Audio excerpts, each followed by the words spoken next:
Сега, видяхме до Хухла, видяхме реклами, гледахме малко олимпийски истории. Сега обаче се връщам обратно в реалността, даже по-скоро към бъдещето.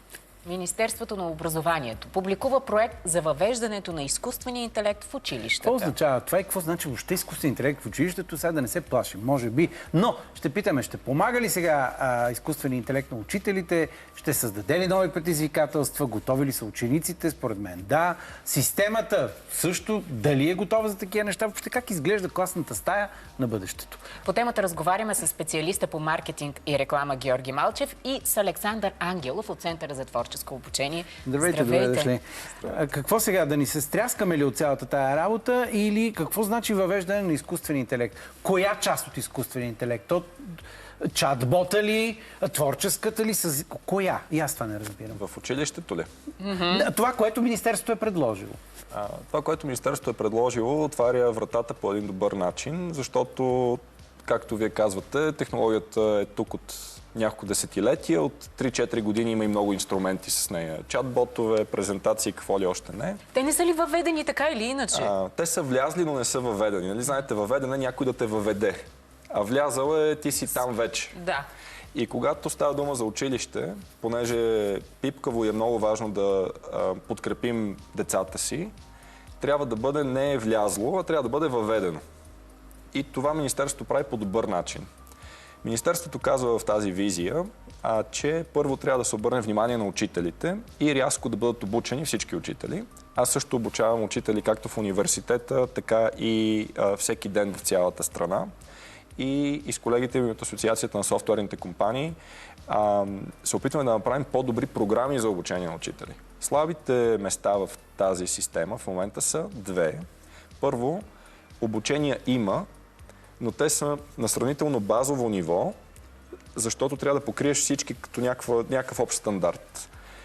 Необходимо е да се направят рязко няколко десетки или стотина ролеви модели в българските училища. Представете си във всяка област да има по 2-3 училища, които наистина по чудесен начин са въвели изкуствен интелект, работят с експерти от различни компании, с МОН, университети и после до година или още по-късно тази година към тях да закачим по 15-20 от другите училища. Това е каскаден модел за въвеждане. Визията казва, че проблема е такъв и трябва да започнем от училищата, но не казва как това ще стане. И ние сега много бързо ще пуснем няколко становища към тази визия, за да я подкрепим. Това е важно нещо, което става. Но да поискаме да се направят тези ролеви модели. Защото имаме и един малко такъв регионален елемент. Всяка коза е на свой крак. Именно. Нали? Това е важно въпроса. Всички училища, вероятно, са на различно ниво. Има. То не е училище е човек до човек, но това е проблем, защото тази технология е направена така, че да свърже хората. И ако ние четиримата сме учители по различни неща и всеки си го прави сам, и всеки ученик си го прави сам, ние не можем да ги качим тези деца на горното ниво.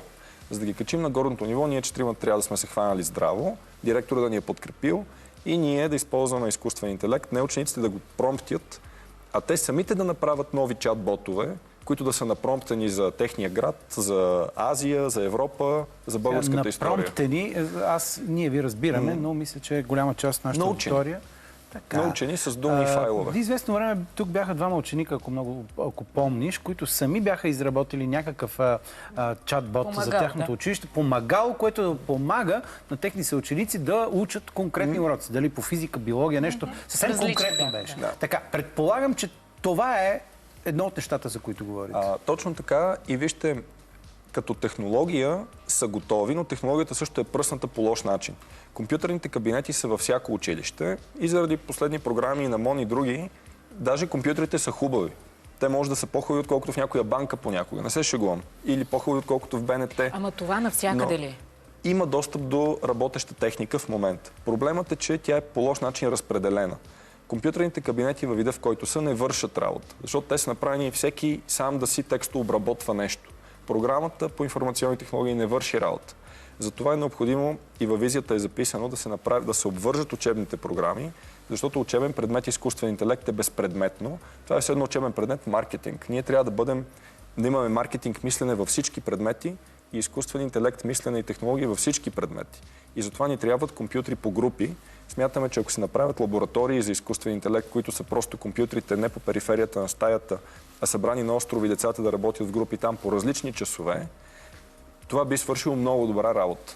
Господин Малчев. Моята перспектива, като човек, който преподава вече над 13 години, всяка година водя обучение в училище за бъдеще, една прекрасна инициатива на учители. Тази година ще говоря за AI и с вас сме говорили как AI е един вектор и една вероятност. Но преди 2 години говорих с учителите по една прекрасна книга, направено да се запомни, може би най-добрата за преподаване, и тя покрива 2 неща. Никой не е станал учител да учи децата за залежите по някакви полезни изкопаеми и други подобни. Да? И в същото време никой не обича да учи, всеки обича да научава. И стъпвайки върху това, всъщност нещата, според мен, ще станат в пъти по-добре. Защото хората вече ползват изкуствения интелект, просто не знаят как да го направят. Всички ние се водим по едно нещо, което се нарича евристика. Тоест, първа страница на Google е евристика, в момента чатовете са евристика. Това ми свърши работа, ще го повторя пак. Търсим нещата, които улесняват нещата. И има много истории за учители, които вече така си правят графиците, някой е болен и така нататък. Има много деца, които се опитват с изкуствен интелект да решат нещо. Това, което трябва да се случи, е да щупим големия модел, който, може би вече 150 години, ако не и повече, е образованието. То е една огромна игровизация. Игровизация е ползваме игрови елементи, за да променим поведението на хората. И преди е работело да има класове, години, контролно, класно, оценки, лидерборд, т.е. кой е най-добър. Това вече не работи. Не работи, защото инструментите вече са различни. Всеки трябва да може да научава със своето темпо. И да кажа финалната част, аз съм убеден, че всичко ще се промени в момента, в който има точните инструменти, с който има вектор за всяко едно дете, за как обича да учи, докъде е стигнало, кое го вдъхновява, колко време е прекарало и колко е дръпнало. Господин Малчев, само една кратка вметка. Докато чакаме инструментите да се нагодят, за 1 година вече са се променили. Ние тук в това предаване говорихме за изкуствен интелект, като че ли сега започва нещо преди 3-4 години, докато се обърнем, то вече е част от живота. Докато се обърнем. Което е прекрасно, ако се замислите. Да, и не. Някой от вас гледа ли карта е разпечатана, тази карта си чертае по нея? Не, всички в момента ползваме някакъв вид навигация. Тя е в реално време. Аз лично се наслаждавам на реалното време на развитието на изкуствения интелект. Той всяка седмица се обучава от контекста, който му даваме. Усещам, че нещо искате да добавите. Има друго. Ние като родители не сме напълно окей всяко дете да учи с неговата скорост. То погледнато от много високо е така. Всеки най-доброто от него. Обаче всеки от нас като родител и всеки от уважаемите зрители на БНТ иска неговото дете да учи с най-бързата скорост изобщо. Нали така? Искаме нашето дете да е най-доброто. Винаги искаме да е така. Има една прекрасна книга да си развие потенциала. Така, аз разбирам, че това е относително, но все пак такъв е вътрешното желание такова. Аз мога да приема моето дете, аз го обичам и така нататък, но бих искал, ако би могло то да стане още по-добро. И това, когато сложиш ученика върху него всички учители, върху тях всички директори, върху тях всички университети, които ги подготвят, върху тях МОН, всички регионални структури, е доста трудно тази индивидуална скорост да се извади. И това, което казваме, е, че понеже има почти 100 000 учители в страната, да завърна разговора към образованието, да тръгнем да ги обучаваме всички на едно и също ниво, както вашия въпрос беше точно на място, няма как да стане. Много важно е да бъдат обучени първо директорите и университетите да подготвят по-нови програми за подготовка на учители. Защото учителите в днешно време се подготвят по програми, които имат много голяма нужда от преработка.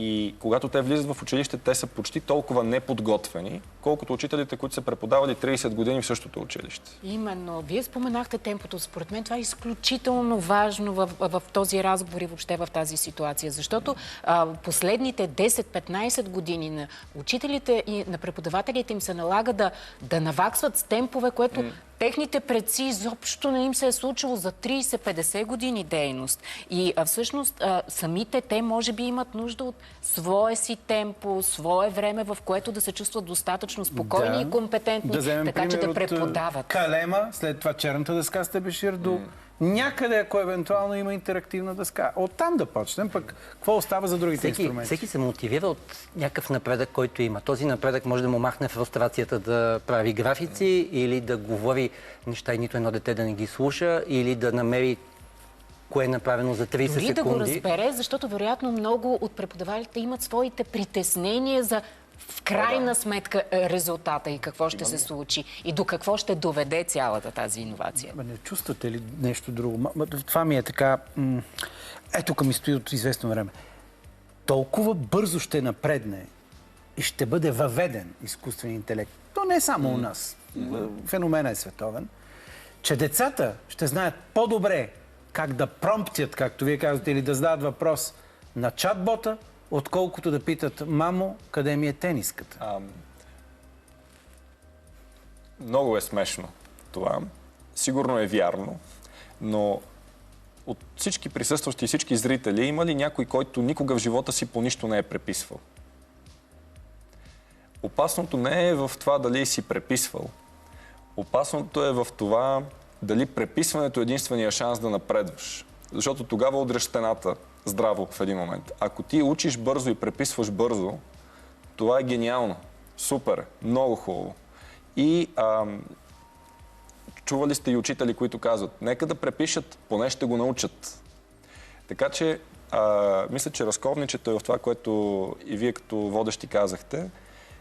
Изкуствен интелект като технология и всички технологии да навлязат там, където ние няма нужда да го обсъждаме, а всичко, което има нужда да обсъдим като хора, да имаме предостатъчно време, заради това, че технологиите ни подкрепят, и ние между нас да го обсъдим. И учителите имат нужда от това разтоварване, малко някой да застане не като атлас, не знам като кое божество, леко да отблъсне технологията, да ги хване и да каже: вижте сега, тя не е тук за да ви изяде, както и за гражданите, и за бабите, дядовците и родителите, а е тук за да ви освободи едно време. Тя ще е по-умна и по-бърза от нас и вас, но да я ползваме там, където е по-бърза, и ние да можем да си поговорим като хора, защото това е основният риск. Това е основният риск, да свикнем с мисълта. И ако се научим, че всичко можем да получаваме на готово, как, Боже мой, ще развием критично мислене? Много и медийна грамотност. Аз тук имам моя версия. Казах, че преподавам. Аз се наслаждавам всъщност да видя някой, който е бил за двойка или за тройка, да открие потенциала си, да има напредък. И съм си правил експеримент с студенти, на които им казвам: окей, може да ползвате устройства и може да ползвате само 5 минути устройство. Променихме току-що правилата. Това, което каза Александър, за тия 5 минути детето е толкова фокусирано.